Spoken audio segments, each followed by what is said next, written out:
What's going on, everybody? We are back out here at Dre's Detailing in Waterloo, and today I'm particularly excited because I'm not here to film windshield protection film.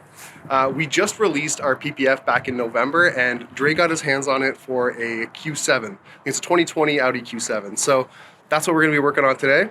Let's go see what's going on.